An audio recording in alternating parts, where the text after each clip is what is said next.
Esse é o estudo diário do Tânia para a data de 1 de Cheshvan. Estamos no meio da Carta Sagrada de número 25.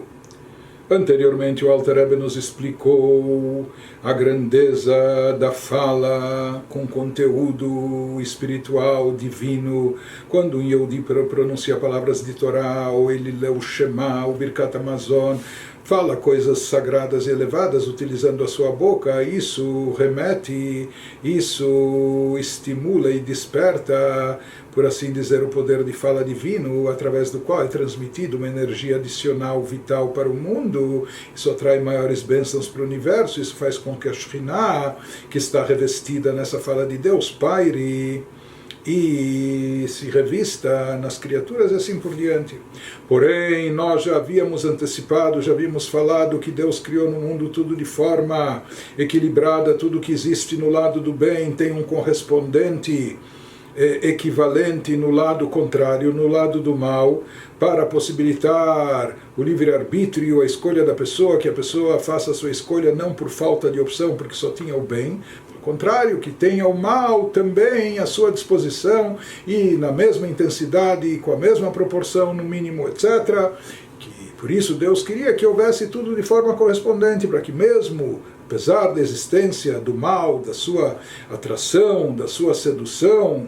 às vezes até da sua facilidade e conveniência, quando a pessoa optar escolher o bem, então ele tem mérito por isso, e Deus queria proporcionar o bem maior à pessoa, que é o bem conquistado por mérito próprio.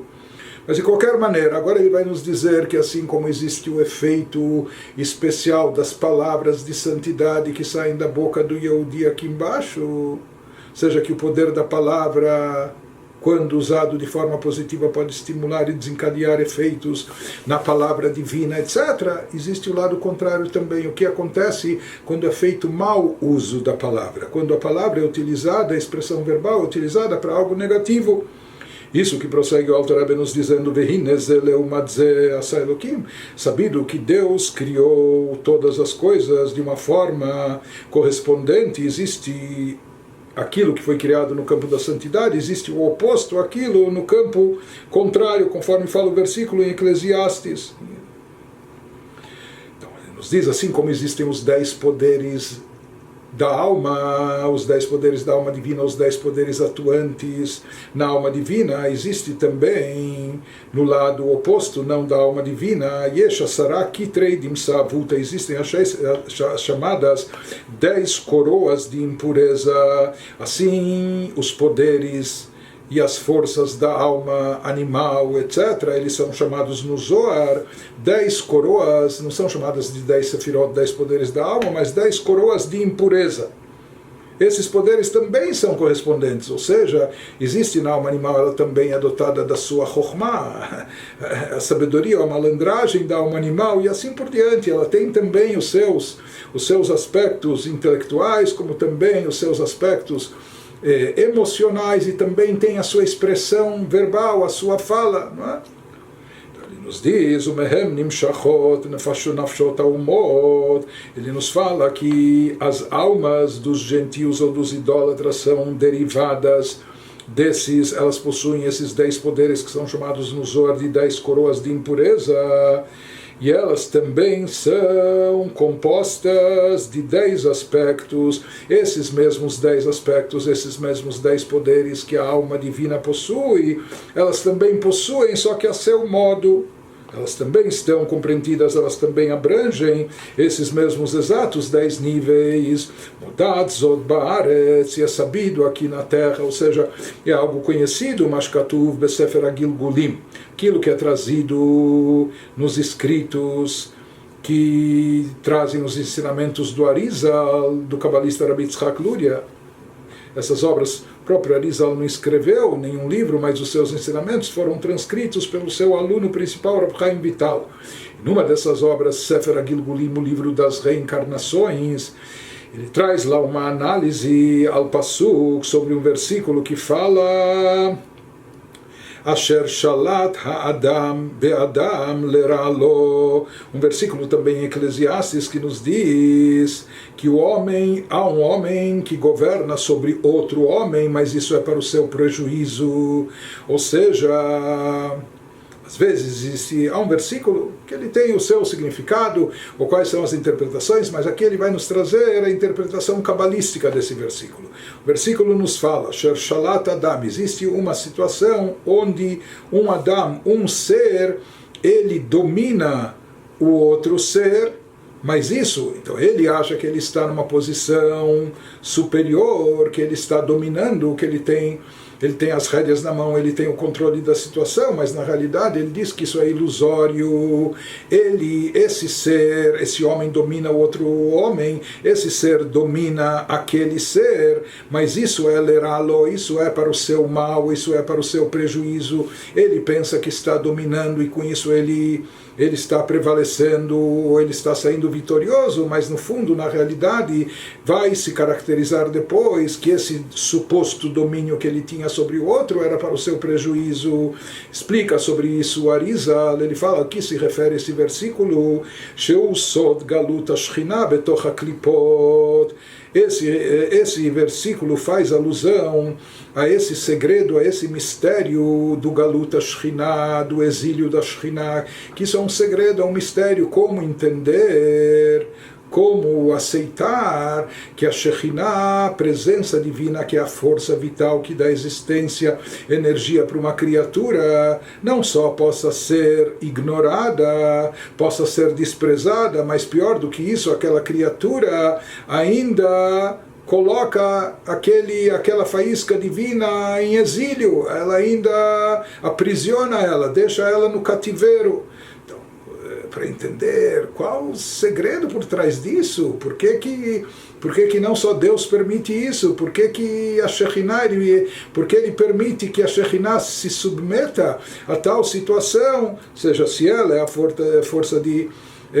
vital, ela é a fonte de existência de todas as criaturas. Por que uma criatura pode não só fazer mal, pode fazer mau uso dessa vitalidade, mas ainda agir contrariando a vontade de Deus? Isso significa o exílio da Shekhinah.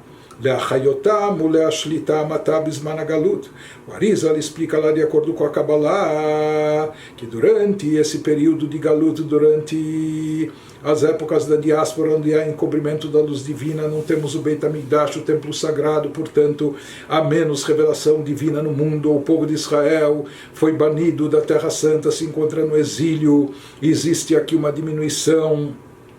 de revelação divina no mundo. Então ele nos diz, enquanto isso, essa energia divina, ela também está banida, ela também está no exílio, e quando ela está no exílio, ela está dando mais vitalidade para aquelas forças do exílio, para aquilo que está fora da Terra Santa, para aquilo que é profano, aquilo que está fora do domínio da Kedushá, da santidade, ou aqueles que são até agentes do mal, possibilitando a eles, com essa energia adicional que eles recebem, eles acabam estando no domínio da situação. Nessa época do Galut, eles subjugam não só o povo de Israel ou o Yehudi, mas eles subjugam também os poderes da Kedushá, da santidade. Então, de acordo com a Kabbalah, ele nos diz que esse conceito, Asher Shalat Ha'adam Ba'adam, que um ser domina e governa sobre o outro ser. Então, lá, de acordo com a Kabbalah, ele nos diz que o ser mal, Adam Blial, aquele ser negativo, aquele que personifica o campo da Klipá, das chamadas cascas que encobrem a divindade, ele, na época do Galut, tem domínio, se sobrepõe ao Adam de Kedushá, ao chamado ser sagrado, seja o lado divino, sagrado, presente. Durante esse período de Galut parece que o mal está predominando, prevalecendo, parece que ele subjugou o bem e domina o etc. Mas conforme diz o versículo, e assim explica o Arizal na Kabbalah, no final, esse suposto domínio, esse domínio de fato na época da Galut, acaba sendo para o mal ou para o prejuízo do chamado ser negativo. Isso que ele nos diz, esse domínio temporário durante a época do galut, da diáspora, do exílio, acaba sendo para o prejuízo, ou seja, no final das contas vai se reverter em prejuízo para o ser do mal, o ser negativo. Conforme ele explica lá na Kabbalah, que na realidade essa é uma situação camuflada, o mal imagina que ele está prendendo, enclausurando o bem, a faísca divina, o reflexo da Shekhinah, presente dentro dele, imobilizando, etc. Mas na prática o que vai acontecer, o que está acontecendo, é que a Shekhinah fica infiltrada dentro do mal. Ela está no estado de cativeiro, mas parece estar no estado de cativeiro. Parece subjugada, mas na realidade isso é uma forma de infiltrá-la dentro do campo do mal, de maneira tal que ela possa se apoderar das forças e da energia presente dentro do mal para recuperá-las, para resgatá-las e convertê-las para o bem. Então isso que a Shekhinah está dentro do mal, aparentemente aprisionada, na realidade isso é uma estratégia e o mal fica satisfeito, os agentes do mal ficam satisfeitos com isso. Na realidade eles acham que com isso eles estão sugando mais vitalidade da Shekhinah, do poder divino, isso está lhes fortalecendo, mas ele diz no fundo, na realidade, a longo prazo o que vai acontecer é que sempre o bem prevalece e essa força da Shekhinah, ela acaba não só se libertando, mas ela acaba não só se liberando do mal, mas ela acaba trazendo consigo, resgatando toda aquela energia que dava vitalidade para o mal, ela acaba extraindo isso do mal, recuperando-a, trazendo-a de volta para o campo do bem positivo, esvaziando o mal de vitalidade e energia, fazendo-o desaparecer. Mas enquanto isso não acontece e não se manifesta, parece que o domínio é das forças do mal. Por isso ele nos diz que durante a época do Galut, durante todo esse período de exílio, povos e nações dominavam o povo judeu, perseguiam, oprimiam e etc. Parece que eles estavam sob controle total da situação e o povo de Israel oprimido. Ele nos diz por que isso acontecia durante essa época do Galut, Liot Nafshot Umot, porque esses povos antissemitas, esses povos maus e ruins, ou povos idólatras, que queriam obrigar judeus a se converterem, etc., uma vez que as suas almas são derivadas do campo das klipot, daqueles campos negativos, daqueles campos que têm a ver com as cascas que encobrem sobre a espiritualidade, sobre a divindade. Eles têm uma energia, eles têm uma vitalidade, mais que isso, eles têm força, têm poderio. E às vezes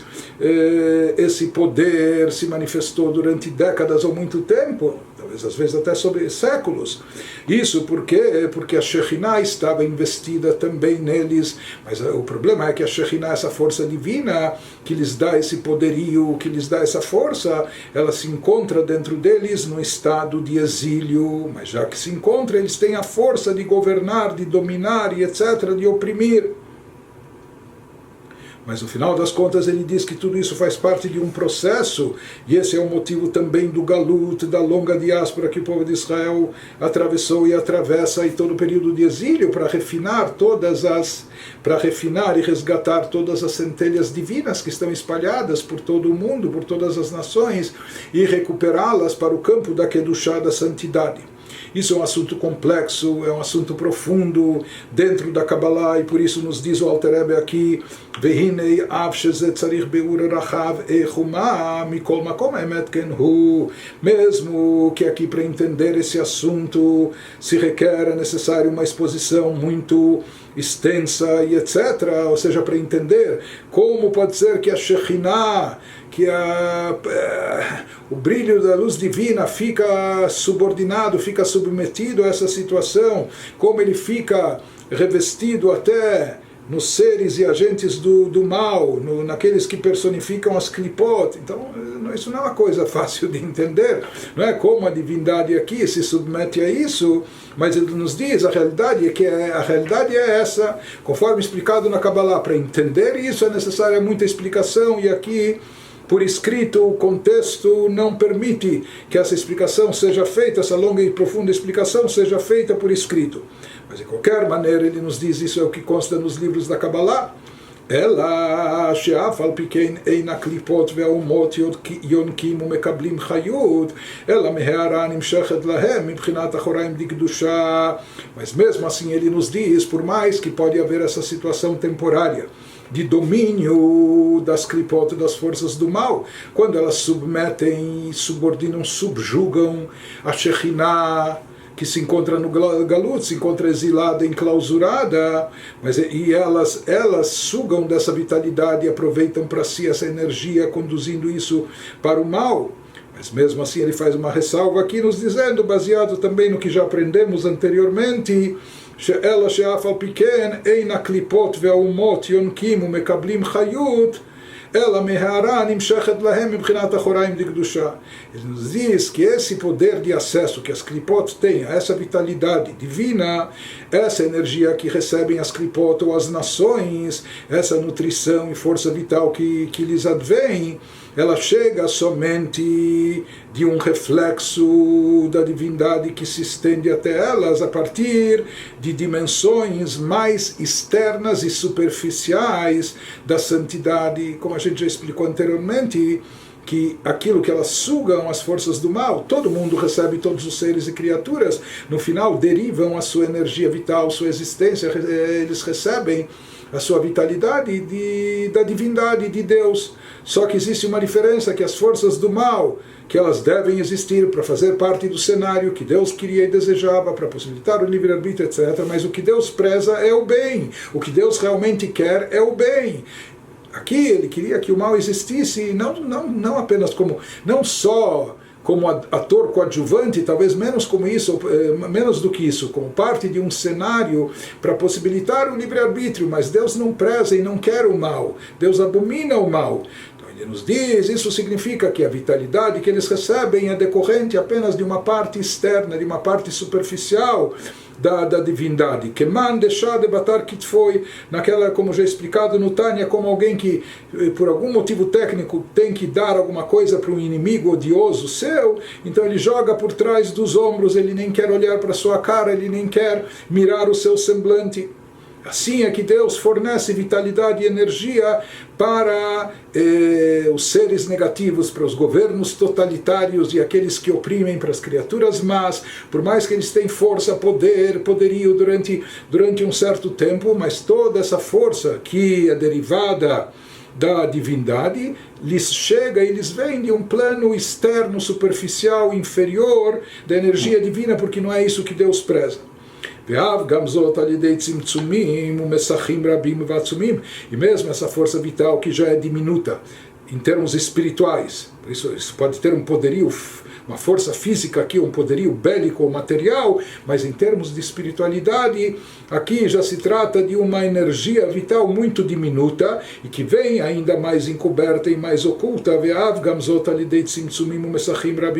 que passa por uma série de encobrimentos e de ocultações,